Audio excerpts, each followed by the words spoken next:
Hello, am I audible? Yes, sir. Good evening. Good evening.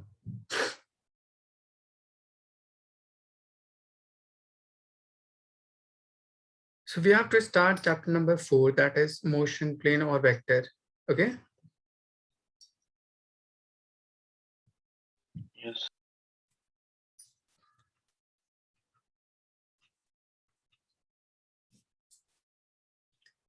So first of all, what do you mean by vector?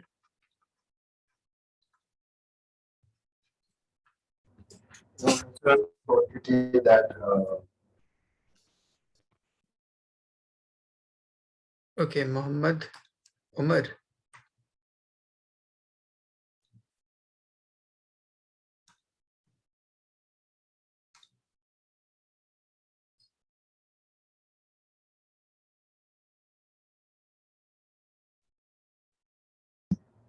quantity that has both magnitude and direction. I'm unable to understand you.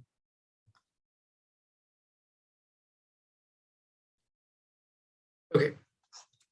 Physical quantity is a quantity which can be measured in any number for which we can assign some unit. Let's say distance. It would be 5 meters. Similarly, mass of a particular object, let it be 2 kg. So for any quantity, if it is measurable, it will have two different terms. One is called numerical value and the other is unit in which it can be measured. So we can say physical quantity is all measurable quantity is called physical quantity. Now we may define physical quantity in two different parts. One is, let's say a quantity x which having numerical value and some specified unit for measurement of it. So x is any physical quantity, n is numerical value, and u is some specified unit for measurement of it. Now this numerical value and specified unit combinedly called as magnitude related to that given quantity. Now we may define another quantity y, which would be some numerical value, a specified unit, and there should be some angle which defines you direction. Numerical value and unit will define magnitude of that quantity.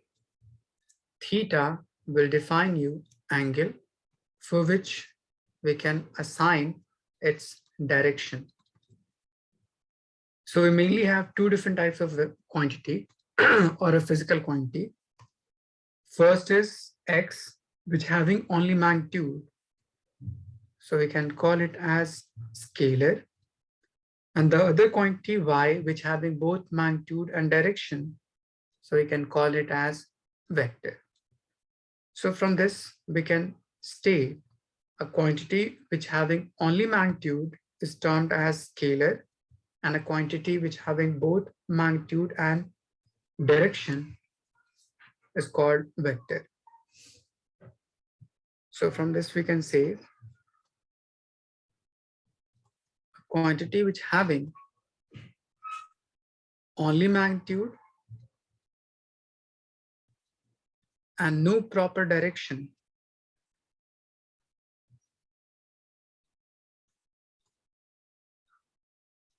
is termed as scalar, or which obeys scalar laws or algebraic laws.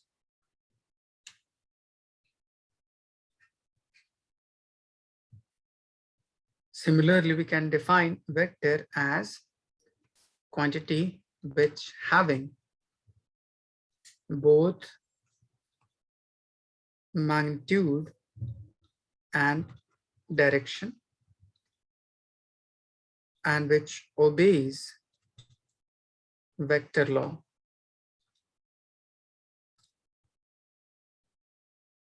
Is it clear till this part?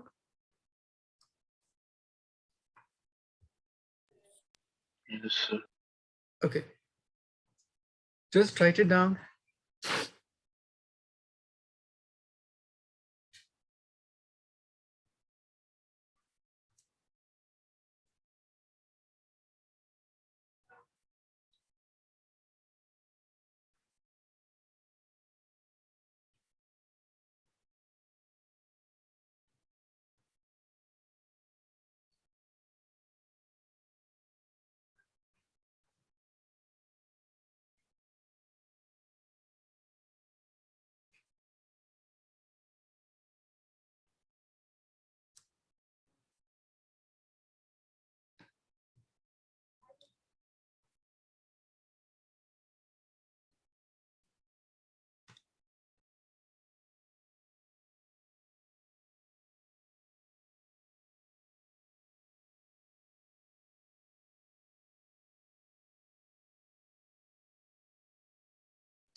Have you all done till this part?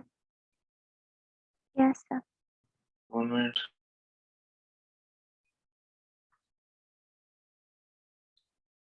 Also, we come back to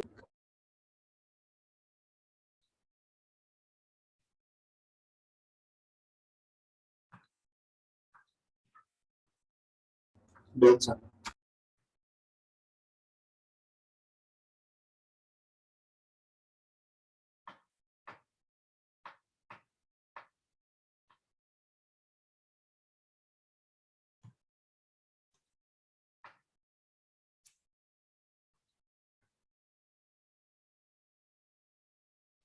Done, sir.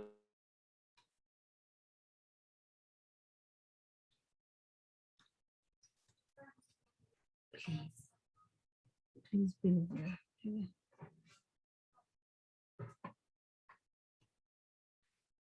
Get him on with it.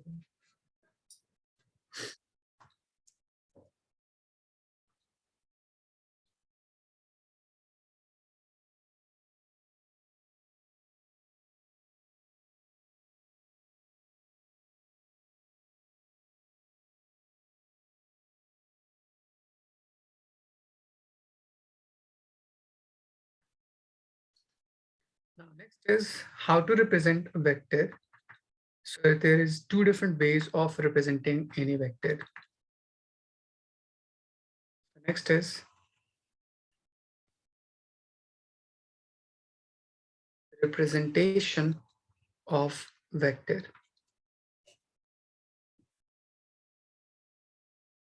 First method is analytical method, in which a vector is represented by arrow, for which we can define two terms. First is length of arrow from this point to this point.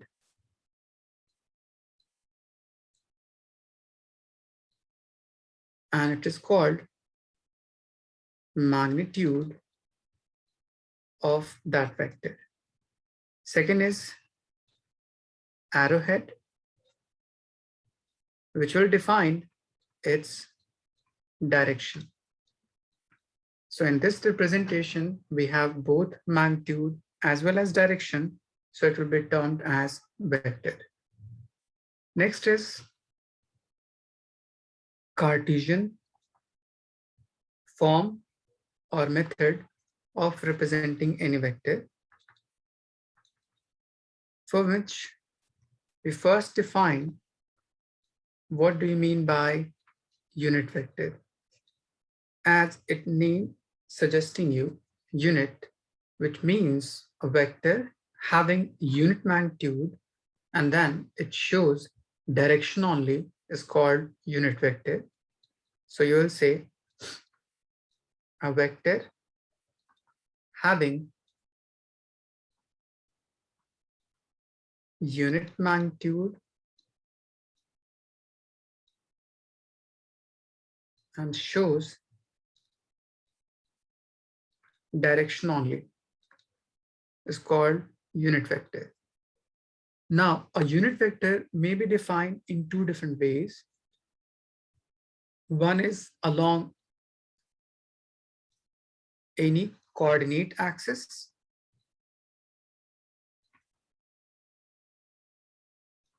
which means along x-axis, y-axis, or z-axis. So this will be termed as universal unit vector. And next is along any vector itself. Let's say any vector be A, and you have to define unit vector along A. So it will be represented by A cap, and it will be equals to A vector divided by mod of A. So there is a formula to calculate unit vector.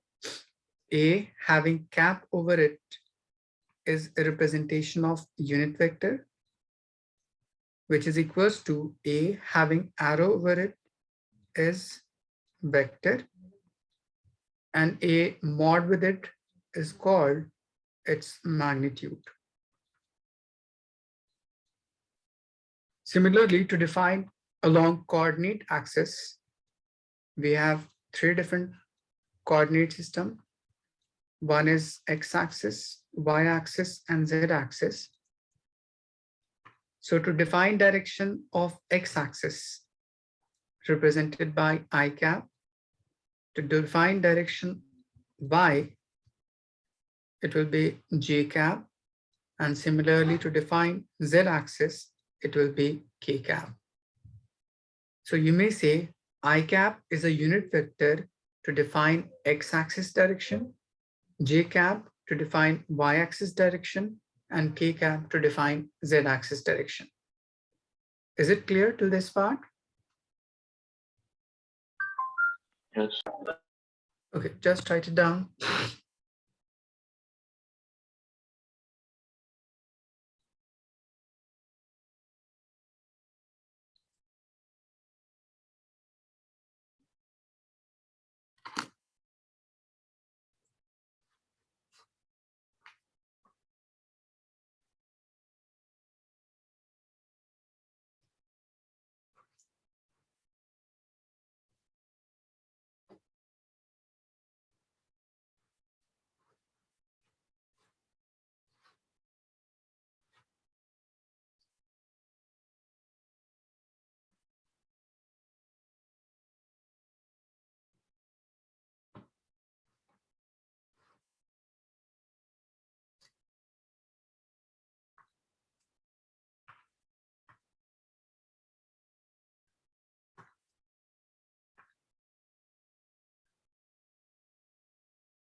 Have you all done?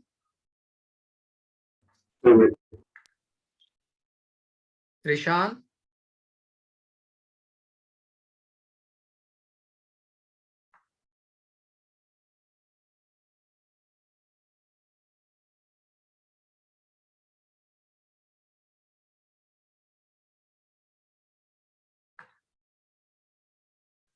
Okay. Now I'm defining using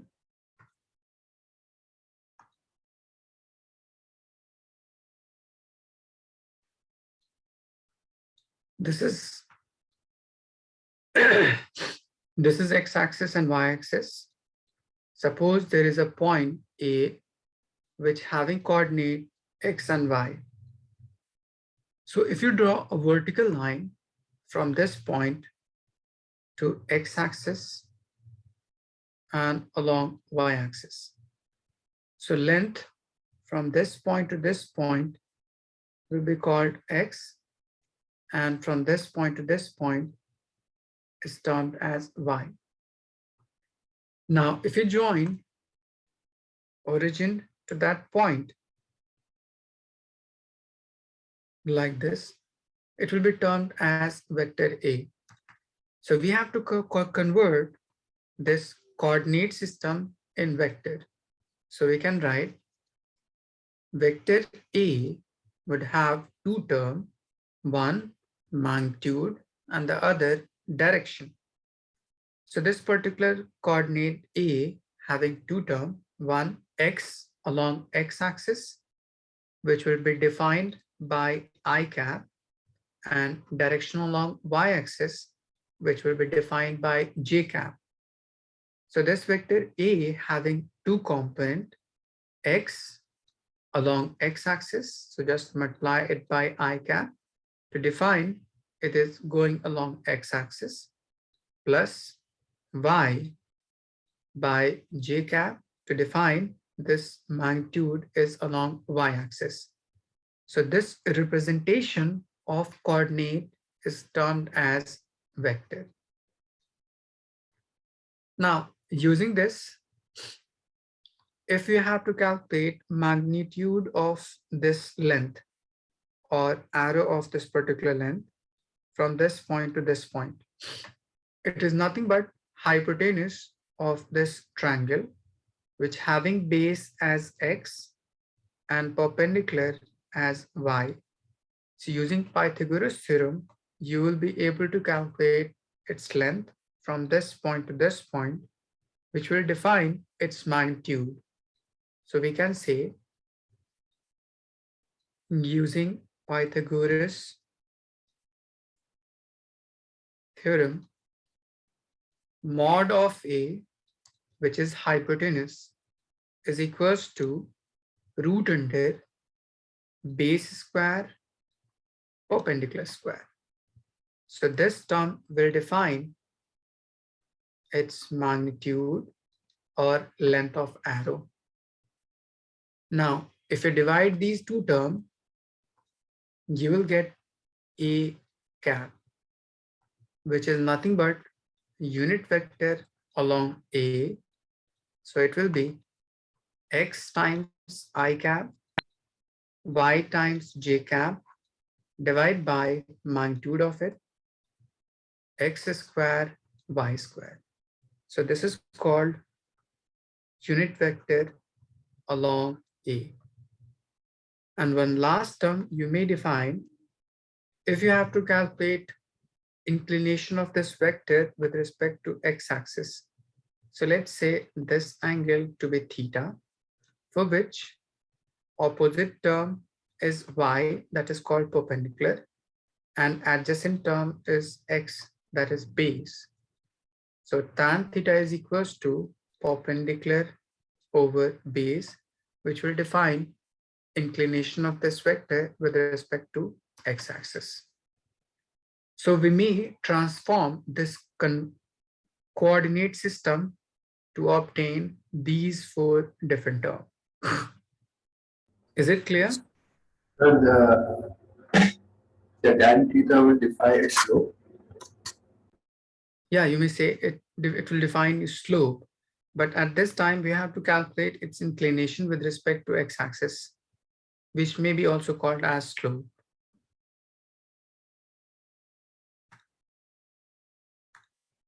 Okay, just write it down.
Now, on the basis of this, try to find if coordinate of point P is 1 and √3. Then find vector P mod of P and theta. Try to solve using the above expression.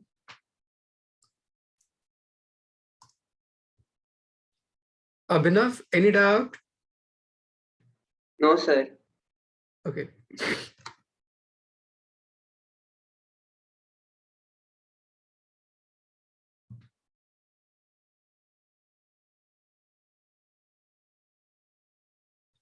Rehab, is it clear till this part? Yes, sir. Okay.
Good, Riba.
Should I solve? Yes, sir.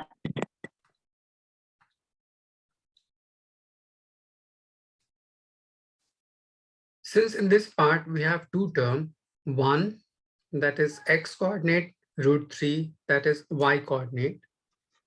So in terms of vector, it will be written as coordinate of x times I cap. So it will be 1 times I cap plus coordinate of y times j cap. So this will be your vector. Now we have to calculate magnitude of it. So it will be equals to root under x component square. So it will be 1 squared. Y component squared. So it will be root 3 squared. So it will be 1 plus 3 or root under 4 or it will be just 2. Now to define theta, just calculate tan theta is equals to y over x. Y in this part is root 3, x is 1, so it will be root 3. Theta for which tan theta is equals to root 3, so it will be 60 degree. Is it clear? Nida? Yes, sir. Yes, sir. Yusuf, any doubt? No, sir. Okay.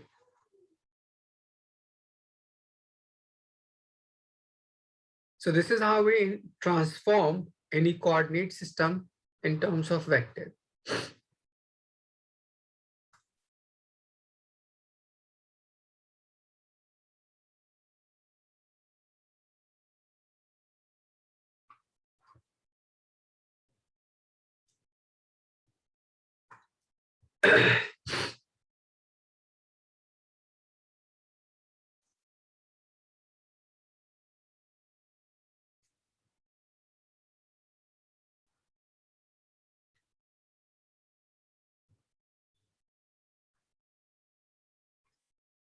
Have you all done till this part? Yes, sir. Now there is some term related to this vector. First is, if you have a vector,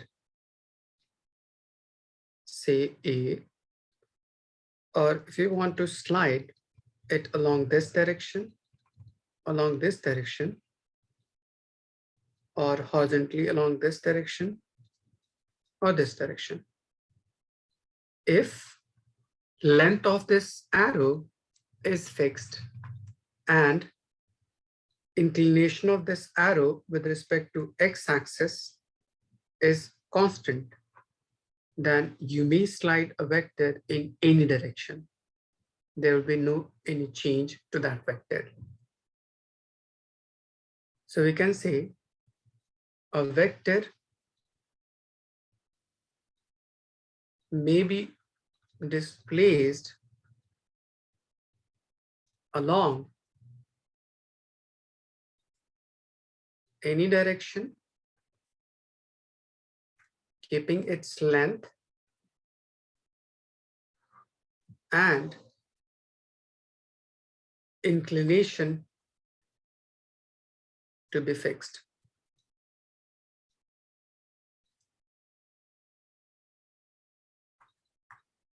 So this A can be shifted along this. It may be shifted along this, or along this. Is it clear?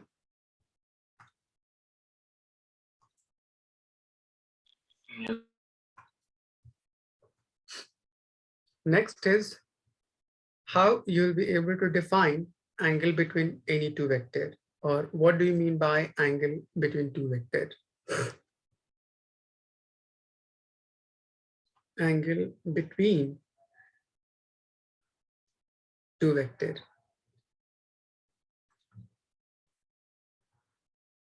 Suppose you have first vector along this direction and there is another vector along this direction.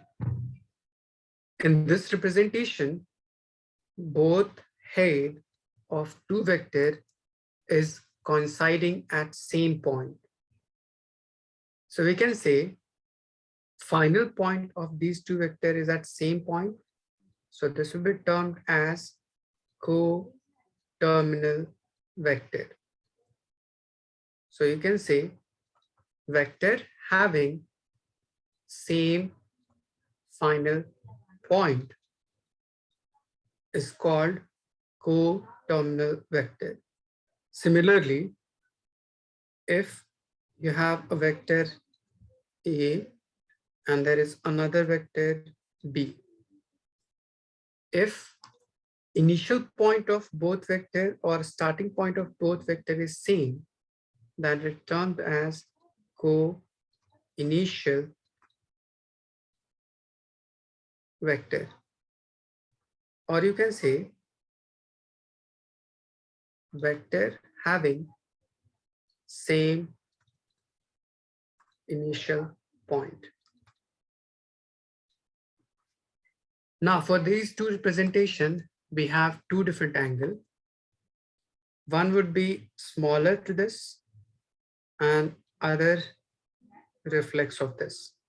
Similarly, in this part, this is a smaller part and reflex of this would be larger term.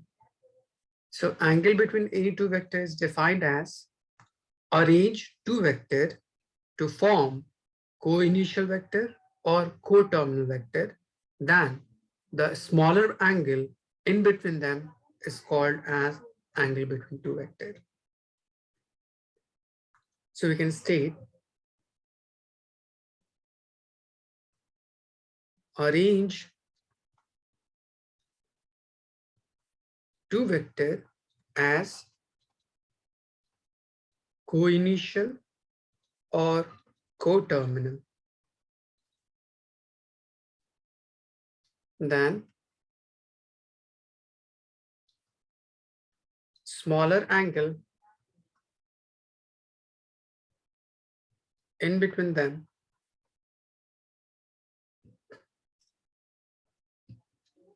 is called angle between two vectors.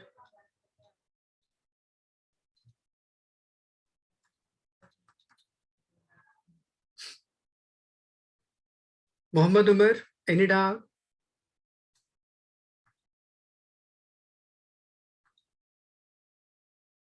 No, sir. Okay, just write it down.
Have you all done?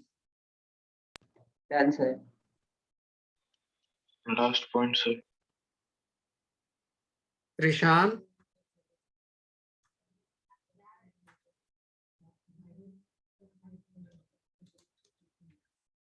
Okay.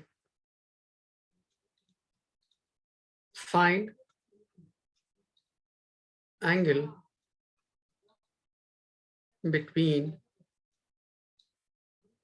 two vectors. First is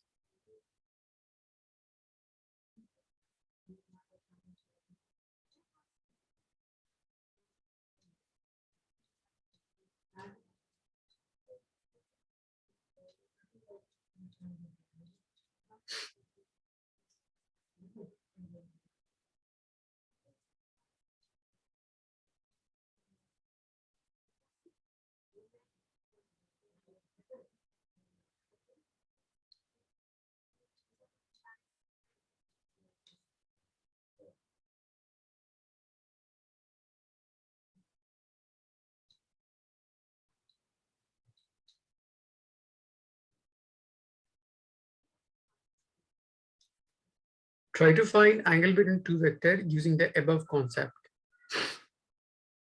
First, arrange two vectors to form co-initial vector or co-terminal vector by sliding them or shifting them, and then try to obtain the smaller angle inclined in between them.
Rehab, just tell me in first part, is the two vector as co-initial or co-terminal?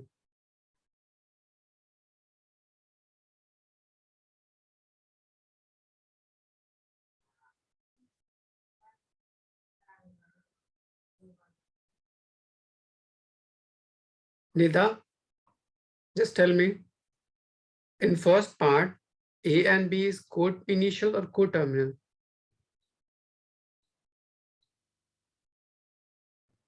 Co-initial. Good. So in this part, we have two angles. One is given outermost, that is 300 degree. Then the other from this point to this point must be 60 degree, 60. as complete angle would be 360 degree. So this will be 60 degree. So using the above rule, if you have two vector as co-initial, so the smaller angle in between will be angle between two vectors. So what will be the angle for this part? 60 degree. Is it clear?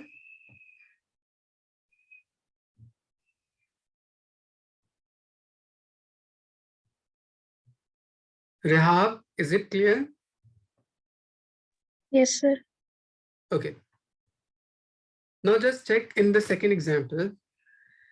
Is A and B are coinitial or coterminal? So you'll say no. There's no any point which having two tail or two head. So we can shift A or B along its own path. Let's say if we move B along this direction to reach at this point, so it will be B. Now the starting point of those two vectors will become same at this. So this B and this A will now form co-initial vector, for which we have 120 as this part. We can calculate this angle and this angle. Which one will be the smaller angle? So you will say this one.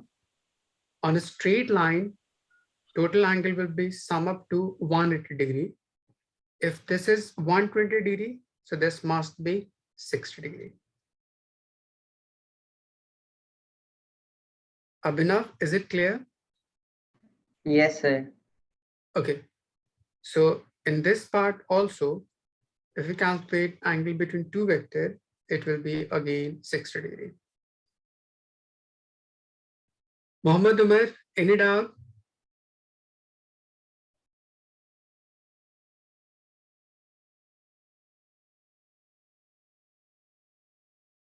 Yusuf, is it clear? Yes, sir. Okay, just write it down.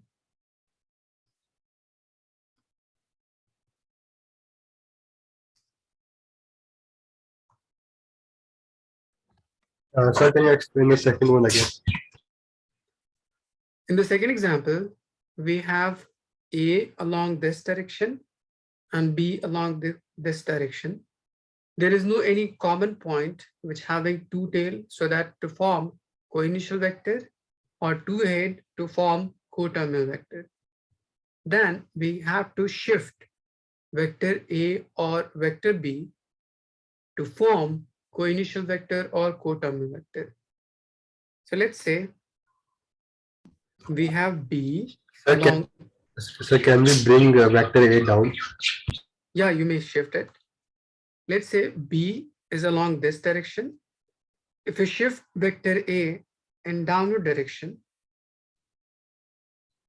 so it will be like this. Now these two vectors will form coterminal, for which this angle is 120. So we may find this angle as 60. So again, the smaller angle between A and B would be 60.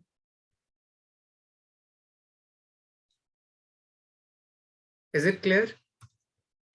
Yes. Okay. Nida, any doubt? No. Okay.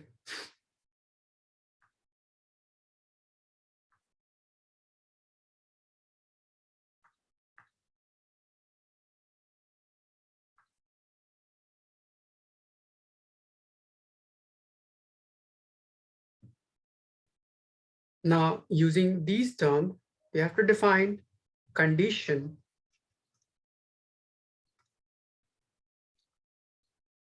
for equality of two vectors. As a vector have two different terms, one is called magnitude and the other is called direction. So if both magnitude, that is mod of A and mod of B, equal, and direction, that is A cap, B cap, equal, then we can say vector A is equals to vector B.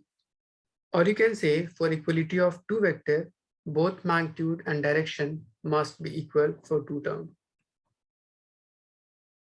Is it clear?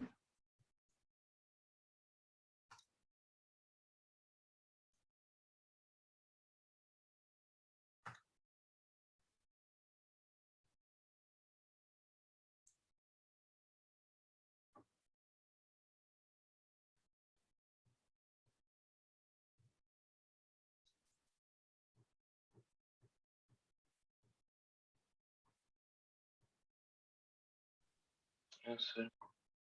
Have you all done till this part? Yes, sir. So these are some basic terms related to any vector. Now we have to apply some operation on vector. First is called addition.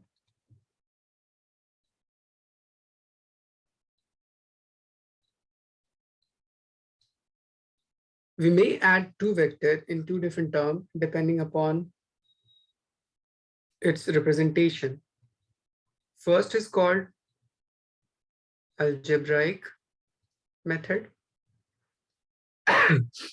If vector A is in terms of Cartesian form, let's say ax I cap, ay j cap, and az k cap, B having component xi cap, yj cap, and zk cap. Now, if you want to add these two terms, so A plus B will be equals to, according to principle of homogeneity or according to like term and unlike term, only same term will be added or subtracted.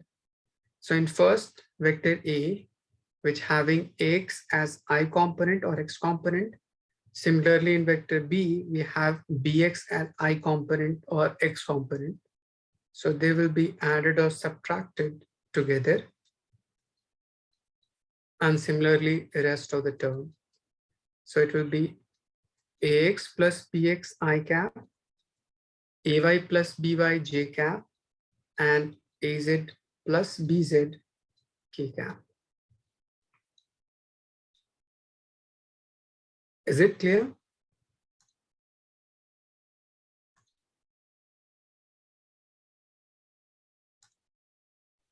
Yes.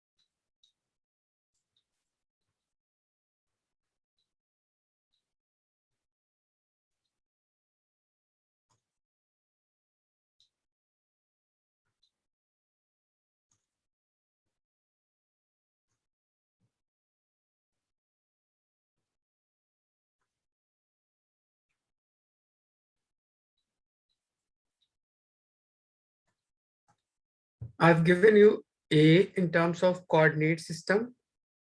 Just arrange them to form vector and then find this, this, and this. Try to simplify it.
Since this is coordinate system, so if you convert it in terms of vector, it will be A having x coordinate as 1, so it will be 1 I cap, y component as -1, so it will be -1 j cap, and z component as +2, so it will be 2 times k cap.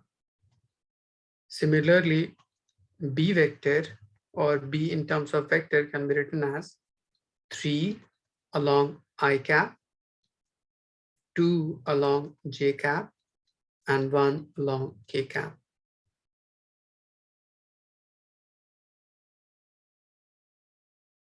Now, if you have to subtract these two terms, Sir, sure. okay,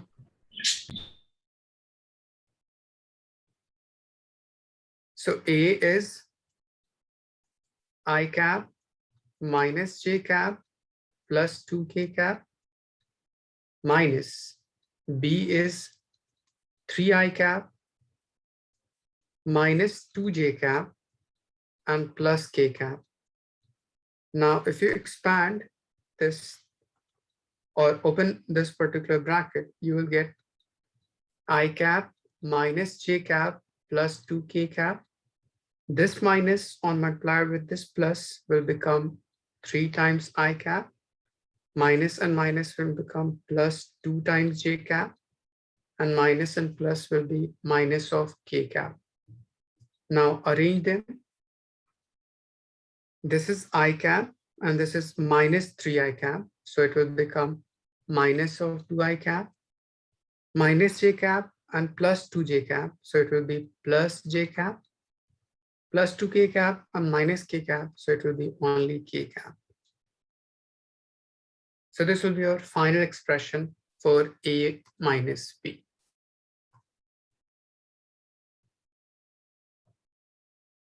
Abhinav, is it clear? Yes, sir.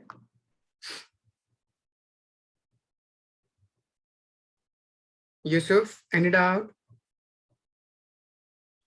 No, sir. Okay. Now, similarly, if you have to calculate its magnitude, or for magnitude of any vector which is written in terms of component, you may write it as A minus B mod. Mod will define you magnitude, which is equals to root under x component square, so it will be -2 square, y component square, so it will be +1 square, and z component square, so it will be +1 square. So 2 square is 4, +1 root under, or it will be root 6.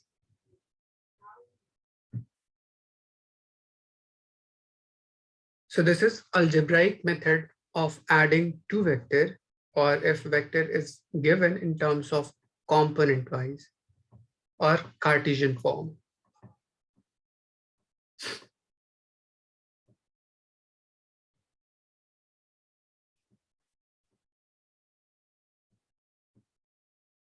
Rehan, any doubt? No, sir. Okay. Rishan, is it clear?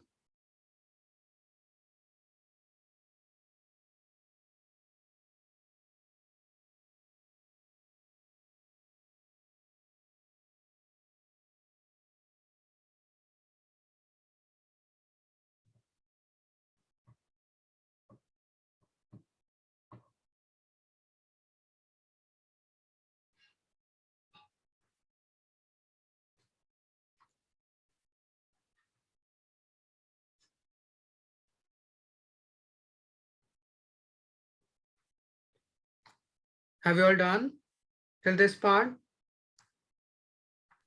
Yes, sir.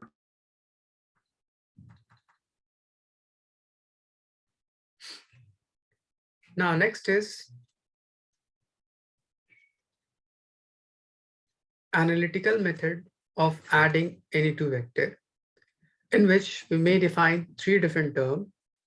First is called triangle law.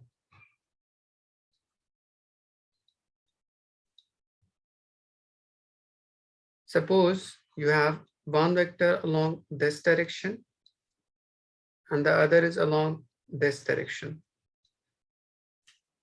So try to arrange these two vectors to form consecutive vector, which means tail of second vector must be lying on head of first vector. Like this is your vector A. Try to slide second vector to Shift to the right side.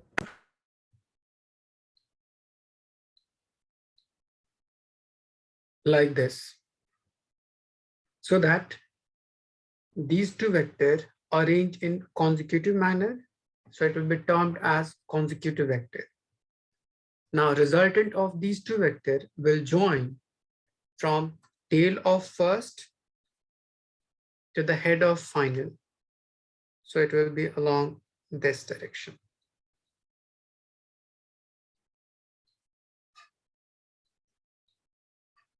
A plus B. Now, if a vector is reverse, keeping its length to be fixed, suppose along this direction. So this vector B will now become minus B. Now, if you further simplify it to get resultant by joining tail of first vector to the head of final vector, let it be resultant R2. So it will be plus A and negative B. So it will be vector A minus vector B. So we can say subtraction is nothing but inverse of addition of two vectors. Is it clear?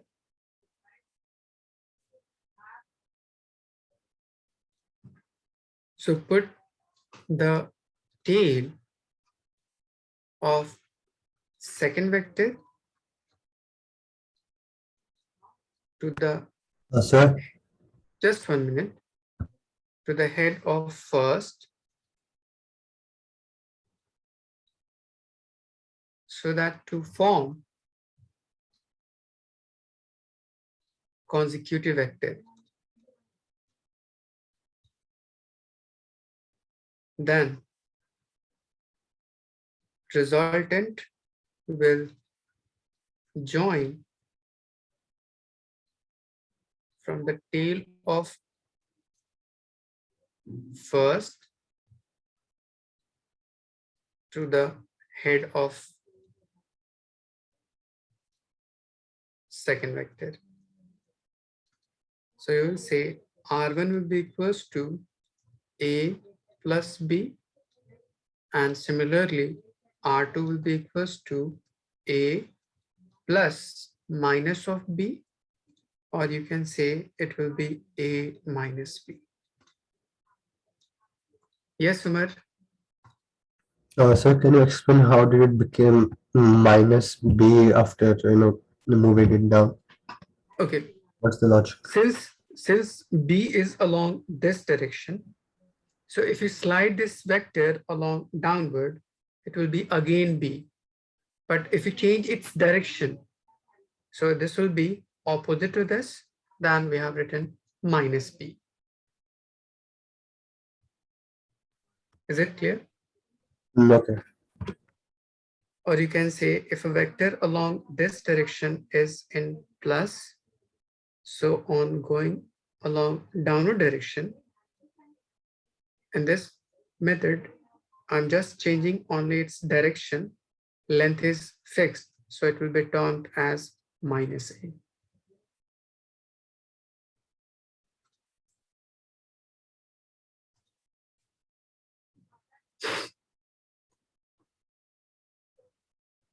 Yusuf, is it clear? Yes, sir. Okay.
Have you all done?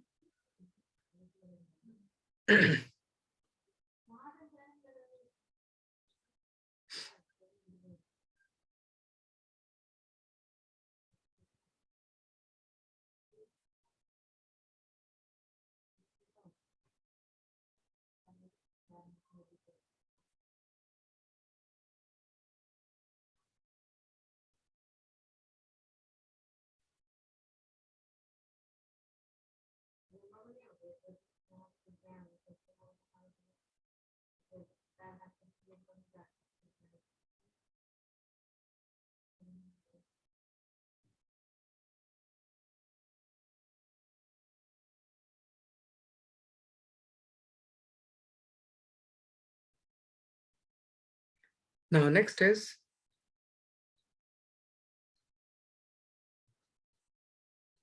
Parallelogram Law. Suppose if you have two vectors, try to arrange them to form co-initial vector or co-terminal vector. Suppose this is vector A, shift vector B to this side. So these two vectors will form or termed as co-initial vector. Similarly, you may shift this A to this side or B to this side. Then they will form co-terminal vector. Now, this whole term is nothing but a parallelogram. So the diagonal in between from this point to this point will be termed as resultant. So this is called parallelogram law. So in this part, arrange two vectors as co-initial or co-terminal.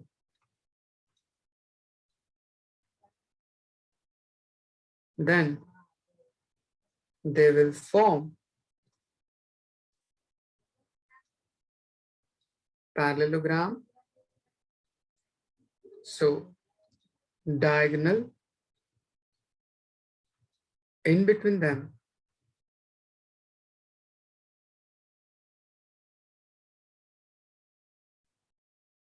will be resultant. So R is equals to A plus B.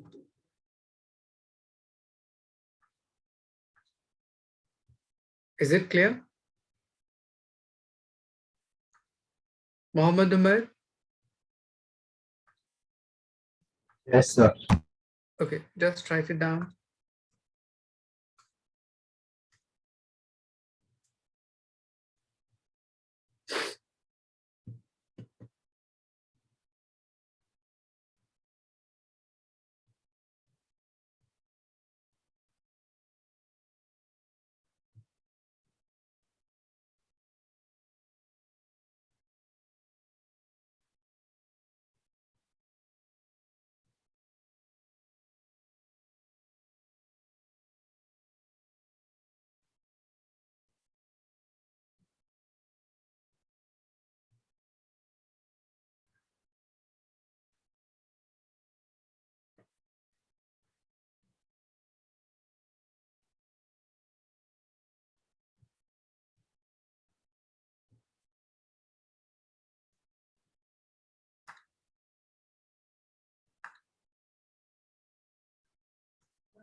Have you all done?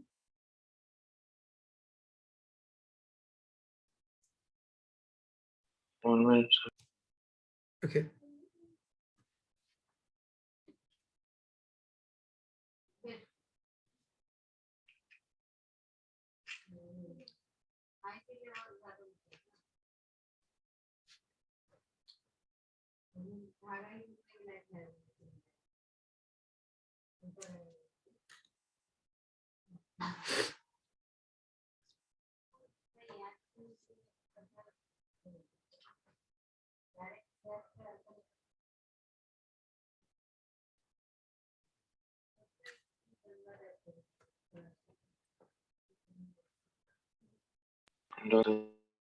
Okay. Next is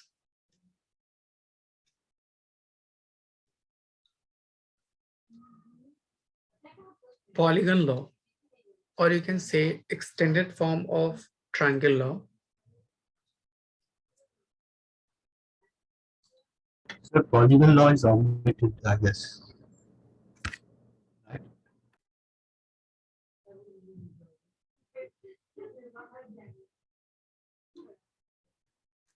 This is one vector.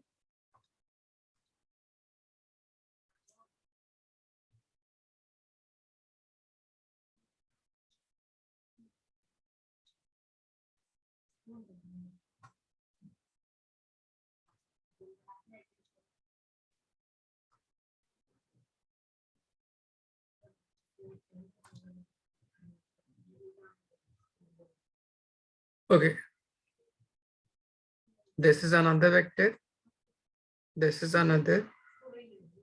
And this is another. If all vectors are arranged in successive manner, A, B, C, D, then if you join tail of this part to the head of this, as addition is a binary operation which is applied for two at a time. So this will be termed as R1. So using triangle law, you can say R1 will be equals to A plus B. Similarly, if you join from this point to this term, it will be R2. So it will be resultant of R1 and C. So using triangle law, R2 will be R1 plus C. R1 is A plus B plus C. And then if you join these two terms, you will get R3. So R3 will be resultant of R2 and D, and R2 is A plus B plus C plus D. So this is how we can add on several vectors according to triangle law. Is it clear? Yes, sir. Okay, just write it down.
Have you all done till this part?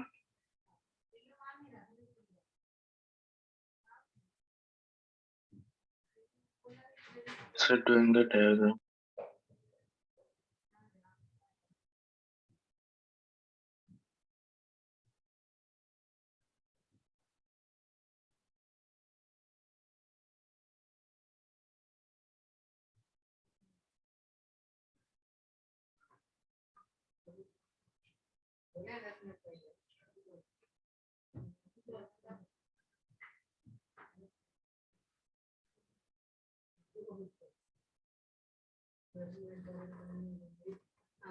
Now we have to calculate magnitude of resultant of these terms, or mainly for triangle law.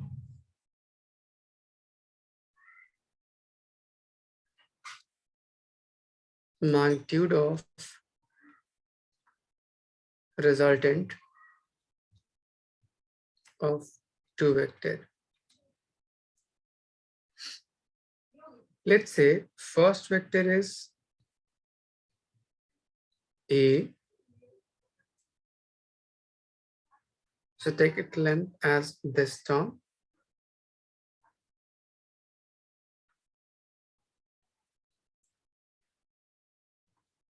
Second vector is along this vector B.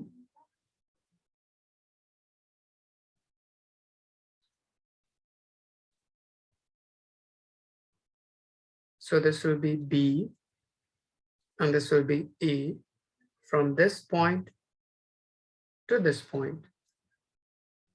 Resultant will join from tail of first vector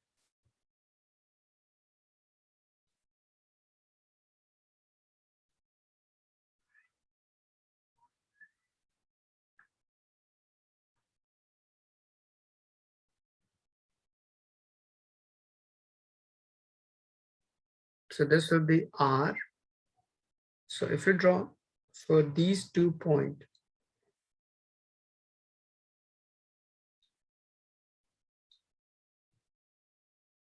this is A, B, C, and D. We have to calculate magnitude of this R, that is AD.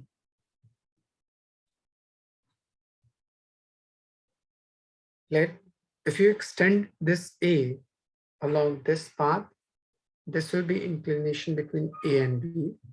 So in this triangle, this will be your theta. Now to define this AD, we must have to calculate AB and BC first. So let's say in triangle ABC, cos theta is equals to base over hypotenuse. So BC will be, AC is B, so it will be B times cos theta. So this will be B times cos theta from this point to this point. Similarly, if you take sin theta, it will be perpendicular over hypotenuse. Hypotenuse is B, so AB will be B times sin theta. So this will be B times sin theta from this point to this point. Now we have in triangle ABD both perpendicular base. Then using Pythagoras theorem, we can calculate hypotenuse. So in triangle ABD, using Pythagoras theorem,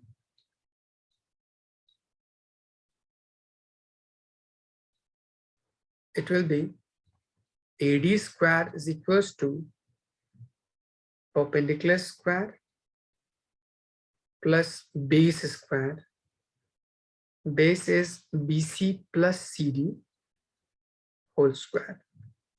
Now, if you put all the term, AD is R, AB is B sine theta,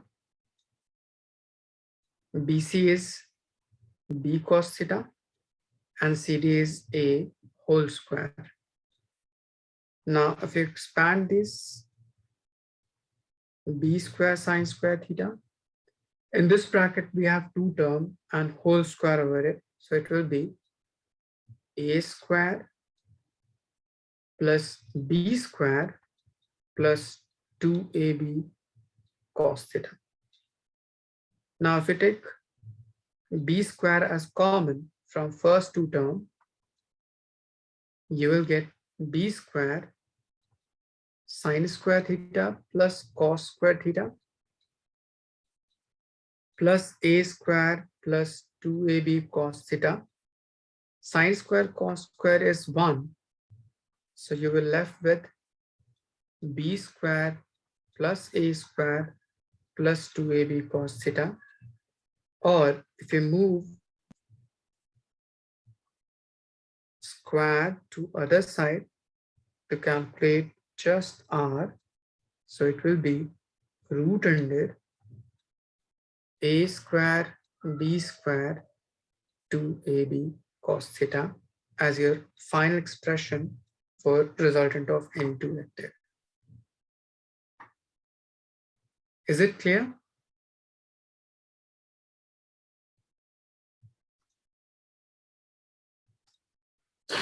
Yes, sir. Clear.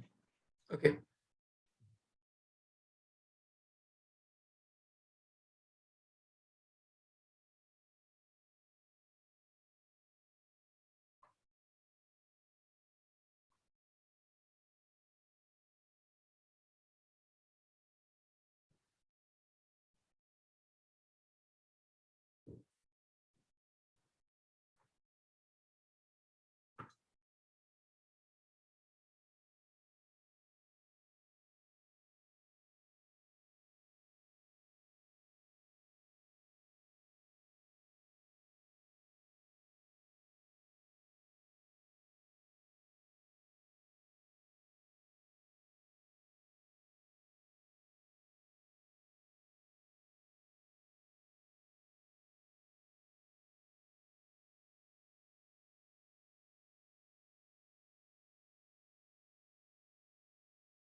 Have you all done?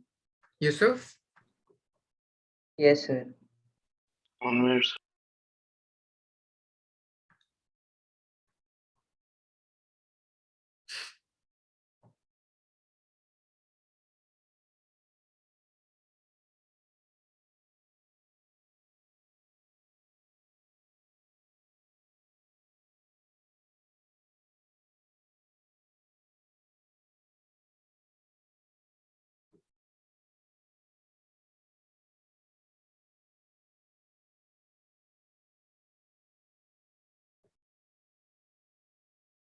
Now using this, you may calculate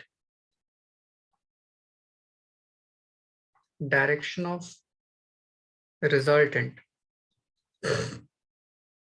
So direction may be defined by any angle. So let's say resultant is inclined at some angle beta with A. So it will be tan beta is equals to perpendicular AB divided by base BD. AB is B times sine theta and BD is A plus B times cos theta. So from this, you will be able to calculate direction of resultant. There is one last relation related to these three vectors. Suppose if this is beta and this is theta, let this inclination is alpha. So opposite to this A is alpha, opposite to this B is beta, and opposite to R is theta. So we can use Lemmy's theorem, which states A divided by sine of opposite angle is equals to B divided by sine of opposite angle is equals to R divided by sine of opposite angle. You may use this relation, resultant formula, R is equals to root under A square plus B square plus 2AB cos theta, or you may use directly this relation to find R if all angle is given. Is it clear? You can explain again the. Can you explain again? Okay. If you have three vectors, A, B, and R, and there is some inclination in between all of them. Let's say opposite to this A is alpha.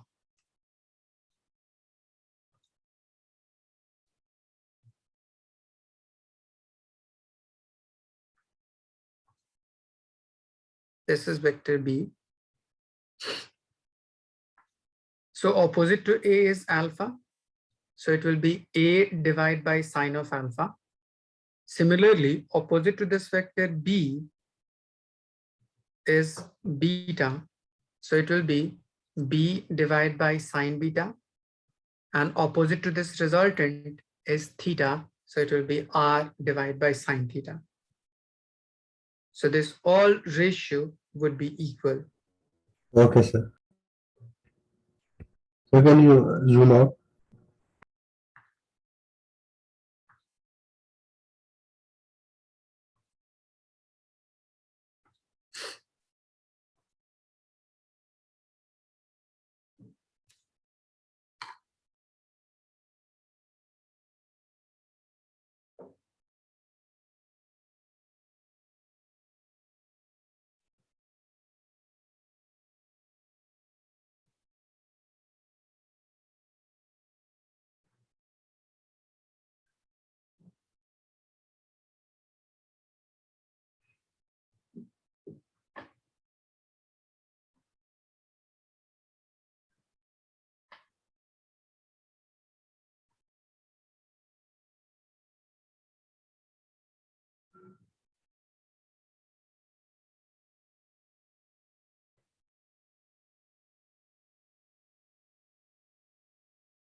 Have you all done?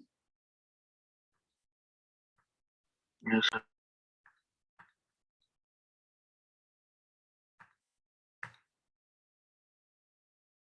Now we have to define a range of a resultant of two vector. If you put theta is equals to 0 degree in this above formula and cos 0 is 1, so you will get range or resultant to be maximum as a plus b. Now, if you put theta to be 180 degree, cos 180 degree is -1, so you will get resultant to be minimum, that is a minus b. So from this we can conclude resultant of any two vector must lie between these two terms. So you'll say the resultant of two vector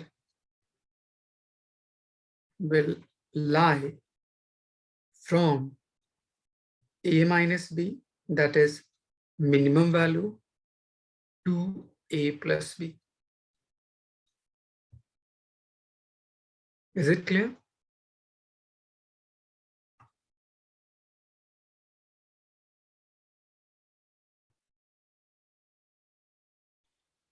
Yes.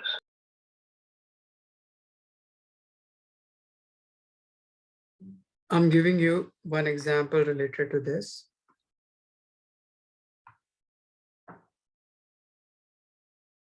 Suppose there will be a problem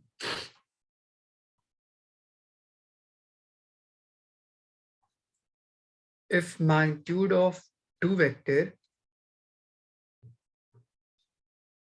is 8 unit and 14 unit, which will not be resultant.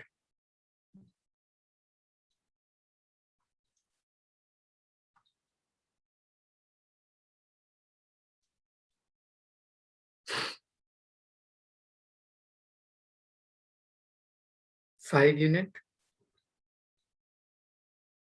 11 unit,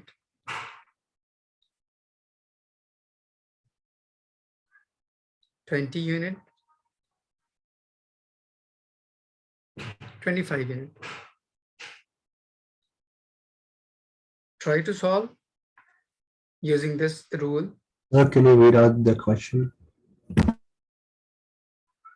If magnitude of two vector is 8 unit and 14 unit, which will not be resultant of these two vector from this following four options.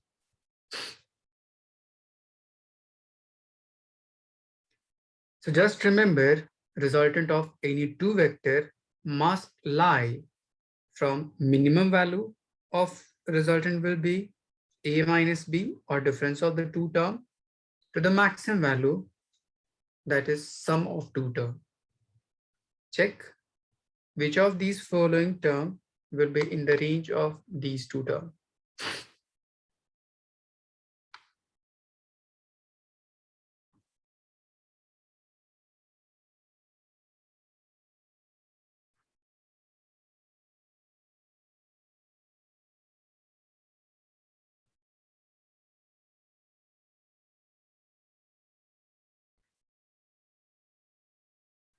Next, Reba, your answer is correct.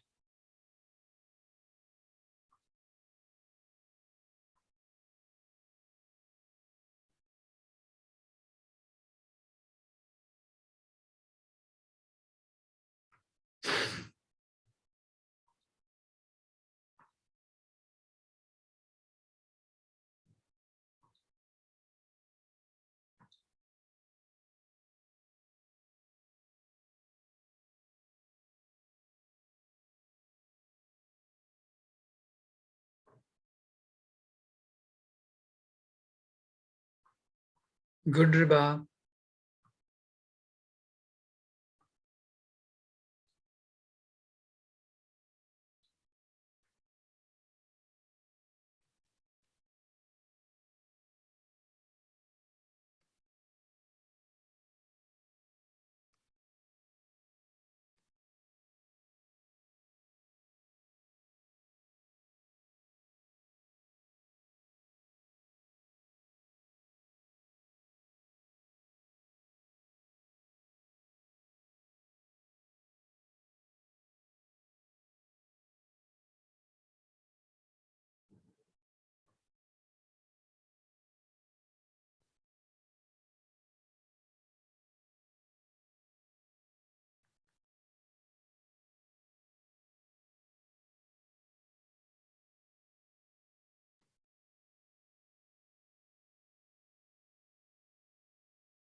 Let's say minimum value of resultant for any two term will be difference of them. So it will be 14 minus 8. So it will be 6. And maximum resultant for any two term will be 14 plus 8. That will be 22. So range of resultant for this term would lie from 6 to 22. So check which of these terms is not in the range of 6 to 22. 5 and 25. Good. So it will be 5 and 25. Is it clear?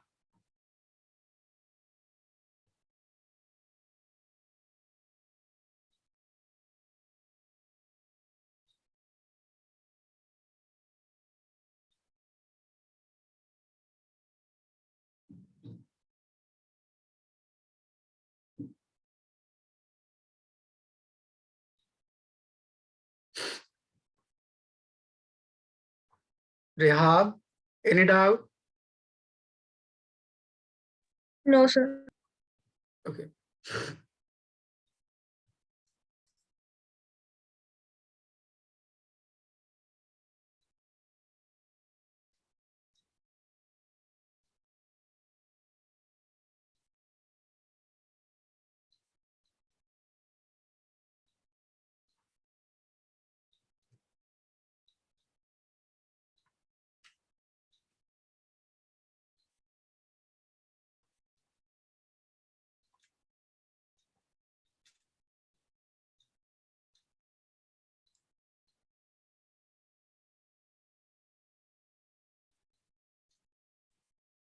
Try to find using the above formula for resultant.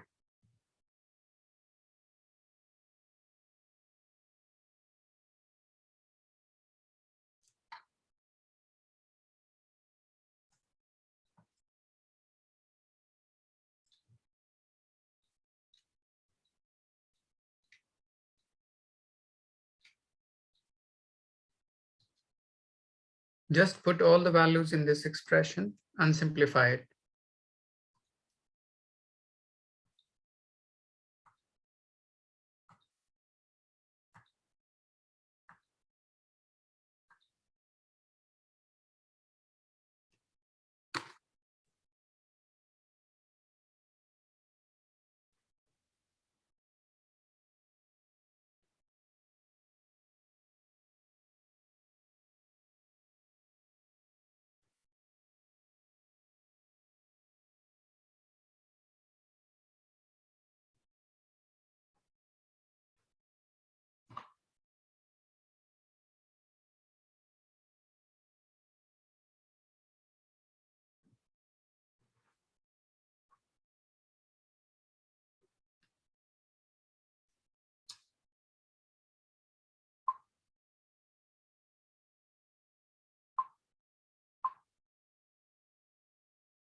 Let 3 is A and 5 is B.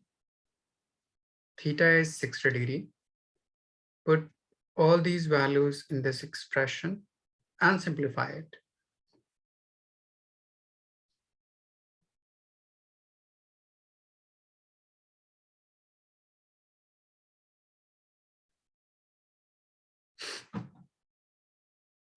Mohammed Umar, just check your calculation.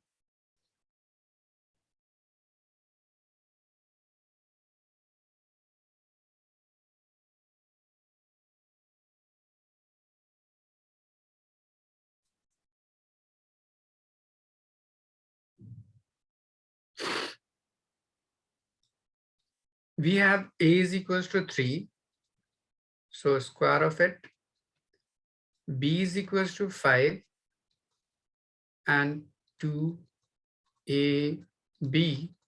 cos 60, which is 1 by 2. Just simplify this expression. Good, Abhinav.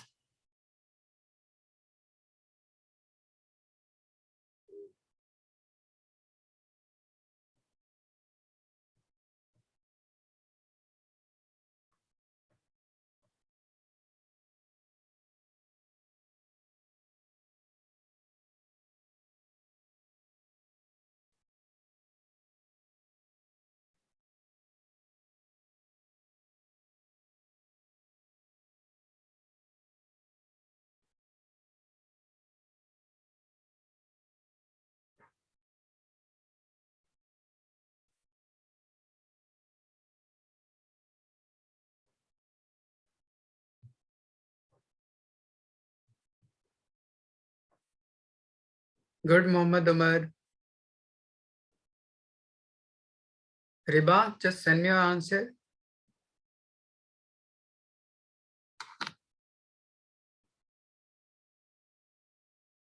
Rehab, Nida,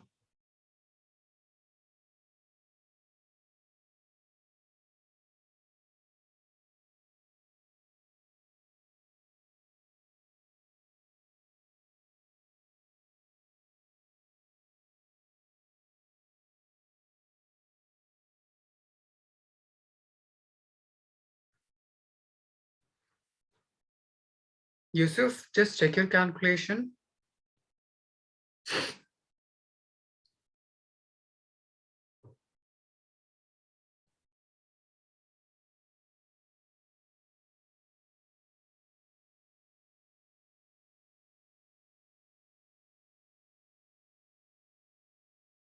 Nida, just check your calculation.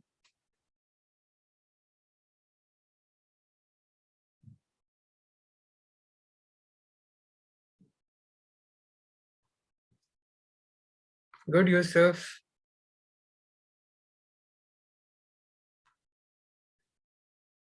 3 square is 9. 5 square is 25. Good, Riba. This 2 and this 2 will cancel out. So 3 into 5 is 15. Root under. 15 plus 25 will be 40. Plus 9 will be 49. Root under. So it will be 7.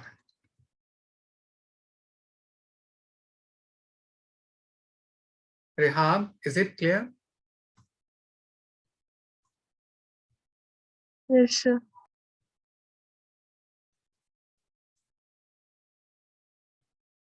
If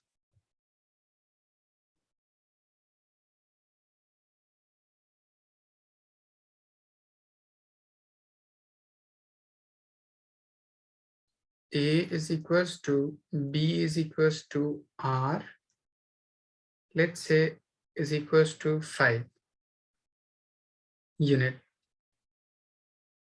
Find theta between A and B.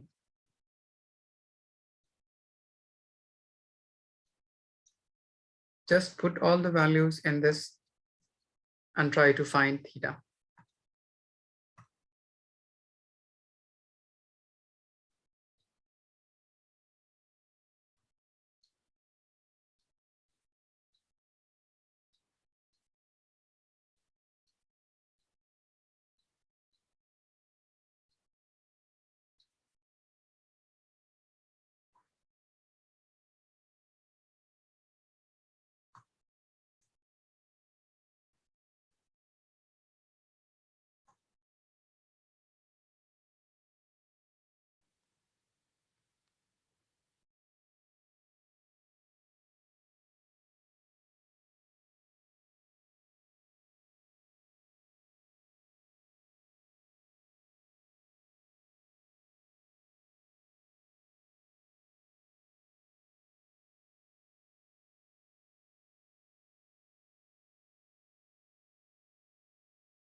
Just put the value of each term to be 5.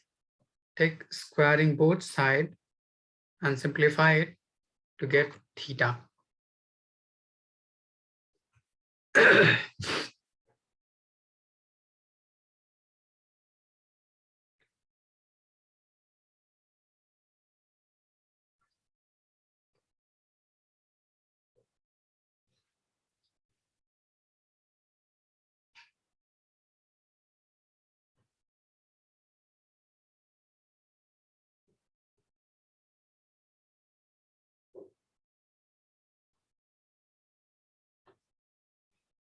Abhinav, just check your calculation.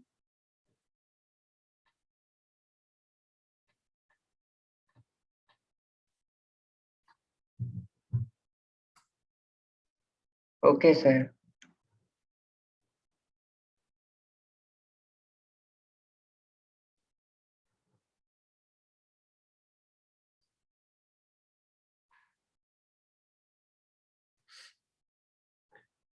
R is 5 is equals to A, which is also 5, B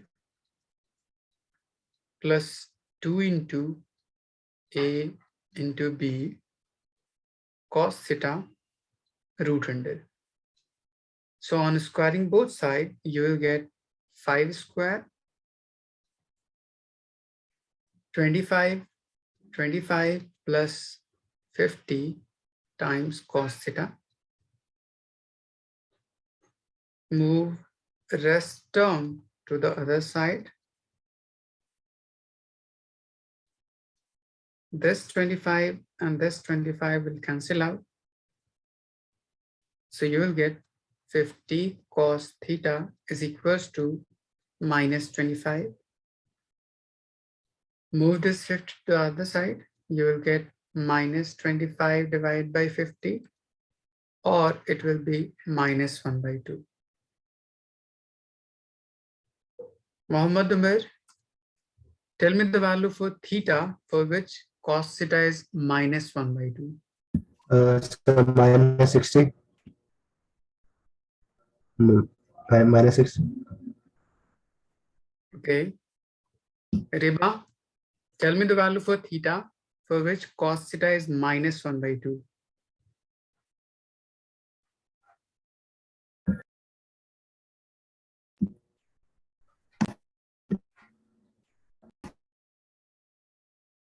The cos 60 is 1 by 2, so cos minus 60 would be minus 1 by 2.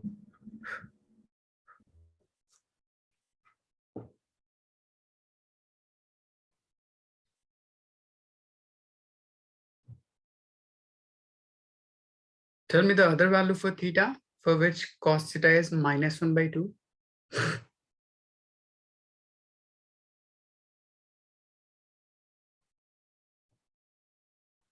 Abhinav, I defined Yes, this. sir. Tell me the value for theta for which cos theta is minus 1 by 2.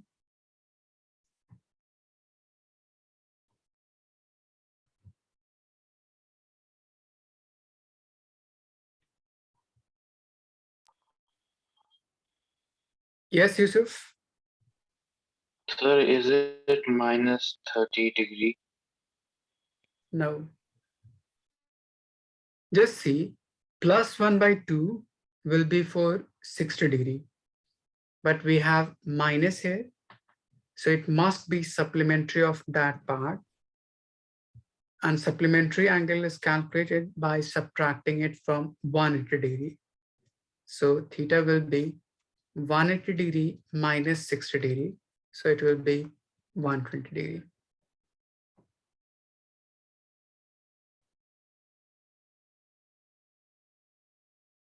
Is it clear? Or you may write theta to be minus of 60 degree, but we have to write theta in terms of positive angle. That's why it should be 120 degree. So, but in the question, it's not mentioned to write the value of theta in positive. Just 1 minute. If we move in quadrant, let's say first quadrant, second quadrant, third quadrant, or fourth quadrant. Since minus 60 degree would lie in fourth quadrant and 120 degree would lie in second quadrant. So in which quadrant you will reach earliest, second or fourth? Second. That's why it must be written 120 degree. Otherwise you will say it must be repeated on moving further. Okay.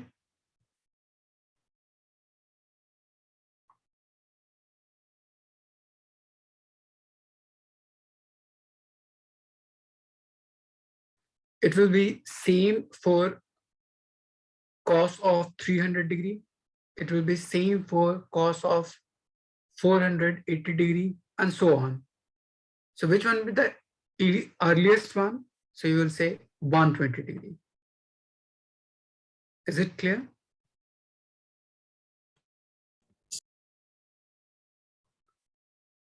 Okay. So do you have any doubt till this to any one of you? No, sir. No, sir. Nida? No, sir. Okay. So revise this whole part and try to do more and more problem related to this. In next class, I will define you some more typical problem related to this. Then we'll start resolving of vector and product of vector. Okay.